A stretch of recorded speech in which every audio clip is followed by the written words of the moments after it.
Witajcie moi mili, jesteśmy na Mamai, czyli największej tej plaży zbudowanej tutaj dla turystów. Za mną widzicie drugą stronę, to jest jezioro, natomiast jak się odwrócimy, za drzewami powinno być widać Morze Czarne. Mam nadzieję, że mnie dobrze słychać, bo wyszedłem na jak najwyższy punkt, żeby wam pokazać jak to wygląda, bo niestety w okresie zimowym kolejka linowa jest wyłączona, więc trzeba sobie jakoś radzić. Długość plaży, pójdziemy sobie w ogóle brzegiem Morza Czarnego, a nie tego jeziora. Tutaj od jeziora widzę, że głównie się budują. Długość tej plaży to 8 km. Można oczywiście wynająć tutaj hotel. Jest tutaj dość duża baza hotelowa. No wszystko jest przygotowane na lato. No albo dojechać tutaj autobusem z centrum, z Starego Miasta, komunikacją miejską. Pojedziemy tutaj z przesiadką i trwa to tak plus minus koło godziny, więc jak ktoś przyjeżdża do Rumunii typowo na plażing, no to lepiej pomyśleć o noclegu bardziej w stronę Mamai. No chyba że chcecie korzystać z plaż, które według mnie, z tego co tu widzę, a jeszcze sobie sprawdzimy, są bardzo podobnej kondycji, bliżej centrum i tam dostaniemy się już albo z buta, albo po prostu autobusem miejskim i to trwa jakieś tam parę minut. Ja przyjechałem taksówką, przejazd taksą przez całą Konstancję trwa około 20 minut i koszt to jest około 30 zł. Także w sumie jak na przejechanie mniej więcej dużego miasta z jednego punktu do drugiego, końca do końca, to ten okres wcale nie jest jakiś, znaczy ta cena, Boże, co ja gadam, ta cena wcale nie jest jakaś wygórowana, także jest gicior. Jak widzicie, już systemy nowych apartamentowców. Przypuszczam, że większość to forma leasingowa, bo teraz widzę, że jest to dość popularne w Rumunii, że po prostu ludzie biorą po 10 mieszkań w leasing właśnie w takim apartamentowcu i tworzą z tego takie mini hotele na okres po prostu letni. Na okres zimowy jest to wynajmowane oczywiście służbowo na jakieś dłuższe okresy i tak dalej, i tak dalej. Dobra. A hotele tutaj to generalnie najczęściej nie są nowe hotele. Jest nowa baza hotelowa, natomiast większość z nich to jest takie cudo, jak widzicie za mną. No, ale zawsze można skorzystać z prywaciarzy. Raczej jest taniej, no i z nimi da się tutaj zawsze jeszcze, że tak powiem, dogadać, więc to co jest na Bookingu czy na jakimś tam innym portalu nie zawsze musi być ceną ostateczną. Można drinknąć do gościa i spróbować, jak tam się jest na jakiś dłuższy pobyt, wynegocjować coś taniej. Oni raczej nie robią z tego większego problemu, więc tyle. Dobra, ja muszę znaleźć przejście na plażę, także widzimy się zaraz.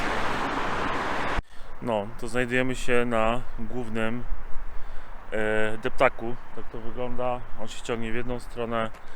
Tu jak widzicie, ogromne inwestycje, które są robione przez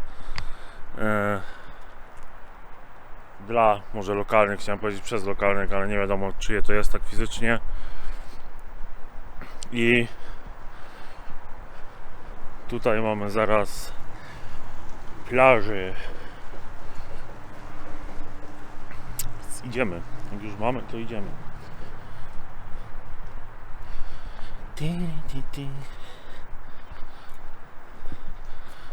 Ogólnie to będę już chyba robić jakiegoś drugiego podsumowania. Ta plaża, gdzie tu jesteśmy, się nazywa Vera. Nie wiem, czy ona w sezonie jest prywatna, czy ogólnodostępna. Ciężko mi jest powiedzieć.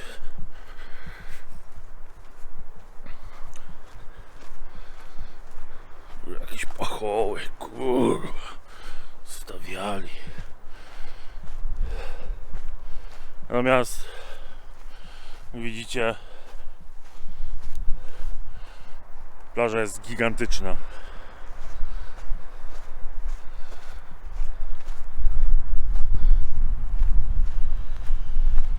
Dobra, cisnemy nad to woda.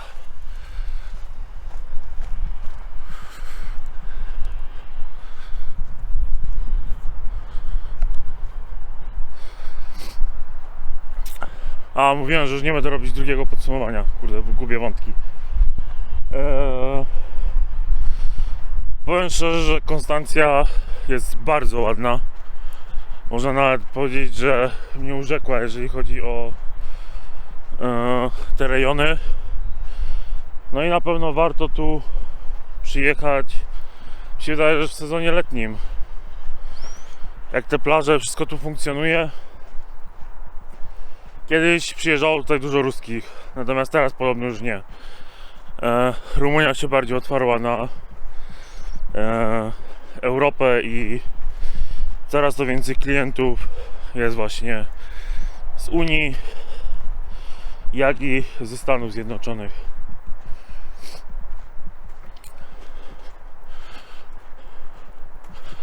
Ta plaża to rzeczywiście jest gigantyczna.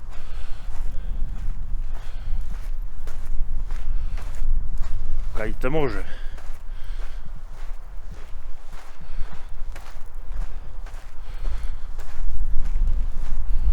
Ja no plażą kurde poszedł, ale ja się potem boję, że ja z niej nie wyjdę, bo część odcinków plaż jest w sezonie potem zamknięte przez hotele. Natomiast oni teraz na sezon zimowy, jak szedłem, to widziałem, że pozamykali te plaże i nie ma potem wyjścia z tego, a nie zbytnio chcę gdzieś przez płot potem skakać.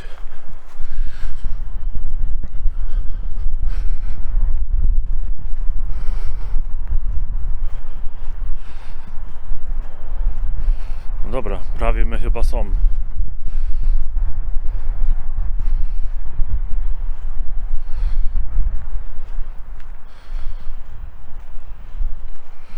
Może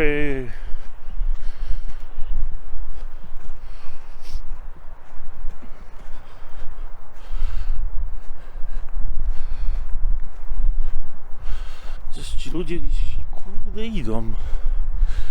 A może tak zarzucił im ogon. Tylko że jak oni dojdą do punktu i się zaczną wracać, to wtedy już będzie kapa.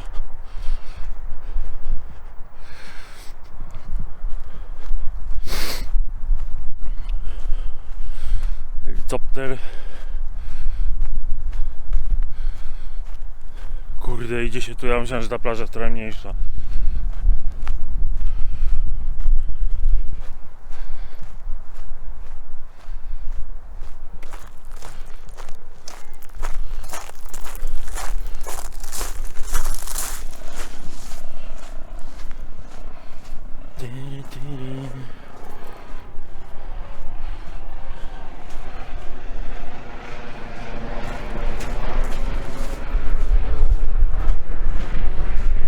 Dobra.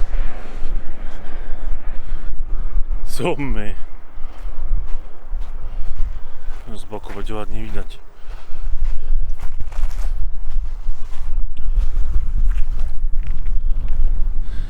Byk. Morze Czarne zaliczone. Znaczy już było zaliczone w sumie parę dni temu, ale tu powiedzmy jest klimat bardziej plażowy.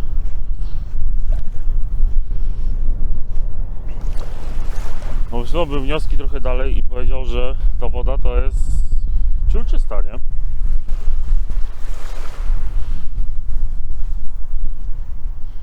Także fajnie. Dobra, ja muszę przejść na Google Maps i przeanalizować mapę, jak się wydostać z tej plaży, jakby co. Tyle. Będziemy się widzieć w tamtej części, czyli tej bardziej centralnej. To jest wjazd tutaj do tej dzielnicy, a potem jeszcze do centrum jest godzina z buta. Także powoli szpacerem do przodu. Dobra, widzimy się potem. Dobra, ja tak stanę z boku. Widzicie, tu jest system kolejki linowej. On się ciągnie od początku, tak jakby wjazdu do tej dzielnicy i kończy się dokładnie tutaj za rogiem. Także można sobie podjechać. No, przed wejściem do knajpy wam nagram jeszcze, jak wygląda ta plaża w centrum. Że to jest jedna z, bo one, jak tak widać, ciągną cały czas dalej. Idę. No dobra, jeszcze parę słów o Le Premier, czyli tam, gdzie dzisiaj byłem jeść, bo parę, wydaje mi się, że zdań im się należy. Jeżeli chodzi o restaurację, no to jest fajnie w miejscu położona, z tym całym widokiem na plażę, marinę i tak dalej. Obsługa jest bardzo konkretna. Przede wszystkim wiedzą, co sprzedają, wiedzą, z czego się posiłki składają i tak dalej.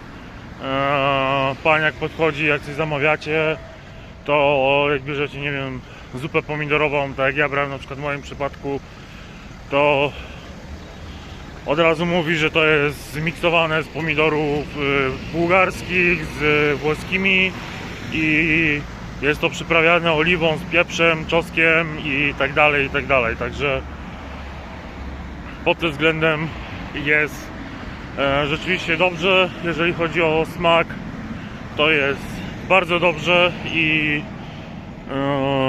tu muszę gdzieś skręcić. Rzeczywiście te pozytywne oceny nie biorą się tam znikąd. Jeżeli chodzi o ceny, no to jak na Rumunię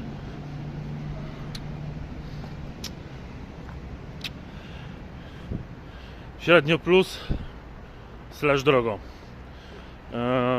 Ja za wołowinę szarpaną i zupę pomidorową, 2 piwa zapłaciłem koło 105 zł, 102 zł, coś takiego.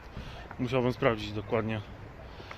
Także no da się tu zjeść też za 2 dychy, nie jest to problem, więc gdzieś tam ta cena jest na pewno w jakiś tam sposób dźwignięta, gdzie trzeba to brać pod uwagę. Natomiast idzie gdzieś za tym jakość tych posiłków, więc no generalnie ja na przykład nie żałuję, ale przypuszczam, że na warunki lokalne czy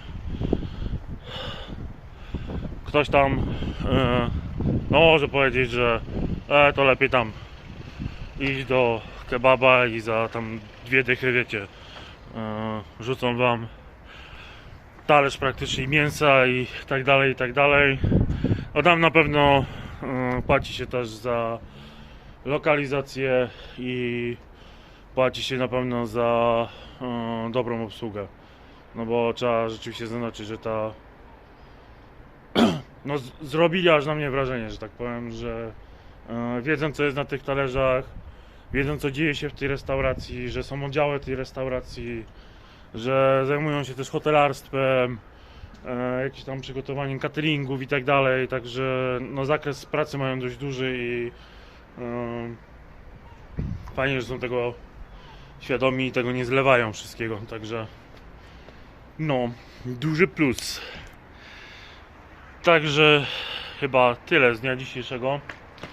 Ja dzisiaj mam dzień pełen wydatków, czyli zarezerwować nocleg w Bukareszcie. Tu już przypuszczam, że jestem grubo kobel pod kreską. Kupić pociąg do Kluja. To będzie kolejne 150 zł. Nocleg w Kluju. Kolejne parę stów i bilet na chatę, no bo trzeba by kiedyś do Polski przyjechać. Fajnie się żyje, natomiast no, urlop, te sprawy, pracodawca. No. Także chyba będę już zamykać wyjazd, także czeka mnie kupa rezerwacji. Muszę to zrobić, że tak powiem, z trzeźwą głową, żeby nie wylatywać szybciej niż mam pociąg do Kluja, bo potem może być większy problem. Dobra, lecę, widzimy się jutro w cugu do stolicy, do Bukareszt Nord i na nowej chacie.